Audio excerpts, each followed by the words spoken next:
I just finished reading Unwind by Neil Shusterman. This is a young adult dystopian novel that I threw on my shelf after someone mentioned in a review that the concept of unwinding was incredibly disturbing. I knew that because this was a YA novel, that my enjoyment would be curbed, but I also knew that there was potential for creativity when it came to terror, given that they can't really rely on the typical avenues of horror like excessive gore, SA, and other adult trauma. This can be really hit or miss. For this novel, the basic backstory is that the pro-life and the pro-choice factions in America boiled over into a second civil war. This culminated in a bloody stalemate where both sides agreed to a compromise called unwinding. Abortion is made illegal, but from the ages 13 to 17, parents can choose to have their child unwound. This means that they are disassembled and all of their pieces are used as organ donations. As long as the latter is the case, then the child can be considered alive, at least legally speaking. Technically, they have not been killed. I originally wanted to read it because of the unwinding concept. It wasn't until I actually picked it up that I learned it was supposed to be connected to the abortion debate. I found that strange, and I still do, but we will get to that. I think much of what I want to say about this book has to do with the unwinding concept, its execution, and its relationship to the themes. As for the rest of the book, there isn't all that much to say. It's YA, so I have the standard YA criticisms, and other than that, it wasn't that bad. As a consequence, I think this review will be more of a discussion than a review. Unwinding. The concept of unwinding was unironically the most disturbing thing that I have read in quite some time. Not only that, but it struck up numerous fascinating questions about the nature of consciousness and the soul that I think are profoundly interesting. I was only planning on reading this first book.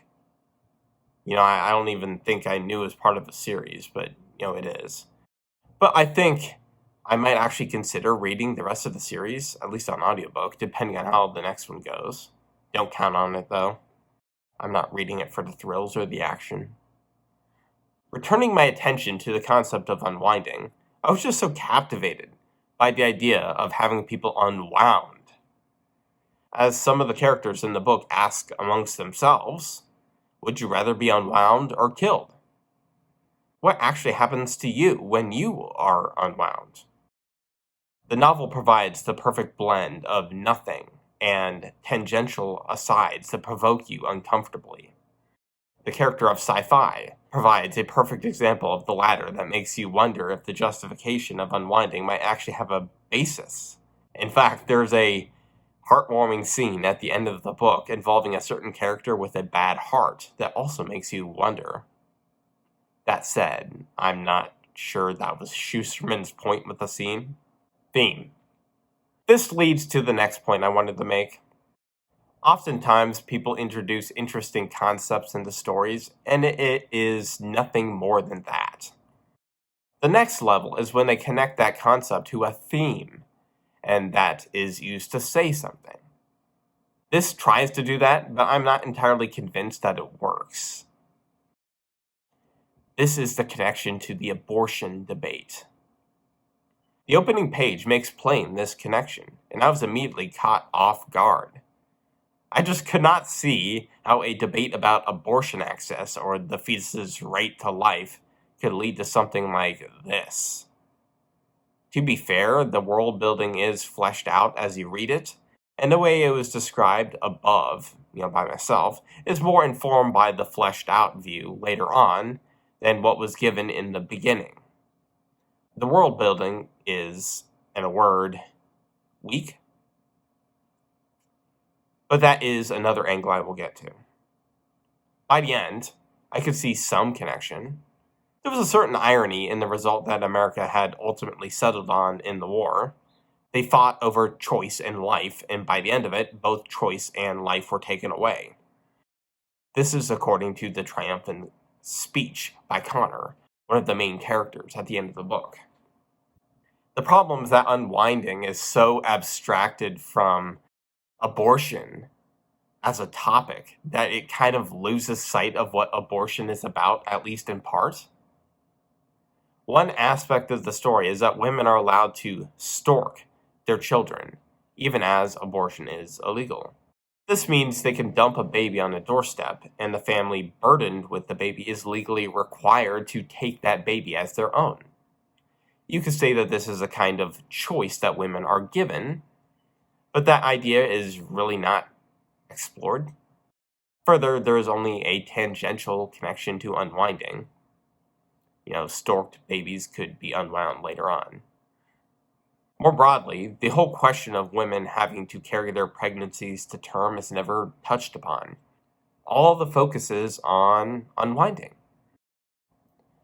I'm not in disagreement with the focus. The problem is the thematic connection to abortion. I was looking through some of the reviews on Goodreads, and I actually saw some people rate the book down after thinking on it because they thought it was pro-life propaganda. The notion strikes me as absurd, given what I mentioned above, but it also highlights a problem of people missing the point. There are interesting questions posed here, but what the hell do they have to do with abortion? The book forces you to ask questions about the nature of consciousness and the soul. What happens to the I that thinks, I think therefore am, when a person is unwound? Where does the soul go? Is it spread out, or is it in one localized spot? Can it die in parts? Aside from that, the aforementioned world building started to click into place when it was mentioned that people find the use of teens' organs and other body parts too useful to give up the program. That makes sense. To my mind, all this backstory and thematic connection to abortion is a distraction. Maybe there are loose connections. There is some truth to the idea that there is neither choice nor life in this dystopia, but it misses the fundamental point that it is the mother's choice that is being protected in debates about abortion. In Connor's speech, he was talking about the teens' right to choose. And out from that, I think, is where people started, crying about pro-life propaganda, I guess. At the same time, he still shows the consequences of abortion being made illegal through stalking and stuff like that. So, again, it can go both ways. Frankly speaking, I think the abortion connection should have been abandoned entirely. In fact, it really just feels tangential. Unwinding should have been introduced in a different way, perhaps as a side effect that no one really wanted, but they were all forced to settle with in their desperate chase for perfection. They required more and more organ transplants, which forced more and more sacrifices. There's still the question of why it's teens being used, but the framing hand of YA is strong. It could also have been a class system where only children of the underclass were chosen. Though I'm actually kind of glad that he sidestepped that one with this book. That trope is overused. Though maybe it is prescient, I don't know. Prejudices. My prejudice against YA is going to be on full display here. Because I can't help but think that in the hands of a writer of adult fiction, this would have been far more compelling. I want to rip from this book so badly, but I just can't lift the idea of unwinding entirely. I don't know if the abortion debate connection was born out of his desire to write a YA novel. I don't really get the logic of that. I think the author just writes YA.